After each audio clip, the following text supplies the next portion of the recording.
یہ پچھلی عید کا سچا واقعہ ہے۔ میں نوٹوں کی نئی گڈی لینے کے لیے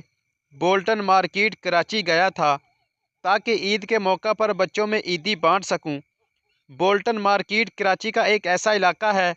کہ جہاں فٹ پاتھ پر جگہ جگہ لوگ انعامی بانڈز اور نوٹوں کی نئی گڈیاں بیچ رہے ہوتے ہیں، اور بہت سے لوگ جو بینکوں میں لائن نہیں لگانا چاہتے، زیادہ رقم دے کر فٹ پاتھ سے ہی گڈیاں خرید لیتے ہیں۔ ایک جگہ لوگوں کا رش دیکھ کر میں وہاں گیا تو پتہ چلا کہ نوٹوں کی گڈی والے دکاندار میں اور ایک گاہک میں اس بات پر جھگڑا ہو رہا تھا کہ دکاندار کہہ رہا تھا کہ اس آدمی نے گڈی کے پیسے نہیں دیے ہیں اور گڈی مانگ رہا ہے، جبکہ وہ آدمی کہہ رہا تھا کہ اس نے گڈی کے لیے پیسے دے دیے ہیں۔ میں نے دونوں کا جائزہ لیا تو معلوم ہوا کہ وہ آدمی دفتری بابو لگ رہا تھا اور پینٹ شرٹ میں ملبوس تھا،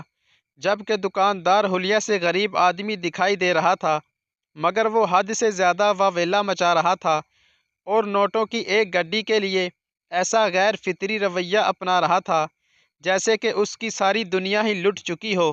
یعنی بڑا ہی شور مچا رہا تھا اور آنسوؤں سے رو رہا تھا۔ یہ دیکھ کر مجھے ایسا لگا جیسے کہ وہ کچھ زیادہ ہی اداکاری کر رہا ہے، اور مثل مشہور ہے کہ حد سے زیادہ صفائی پیش کرنا آدمی کو مجرم ثابت کر دیتی ہے۔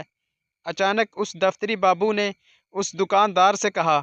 کہ وہ قرآن کی قسم کھا لے کہ اس نے گڈی کے پیسے نہیں لیے ہیں،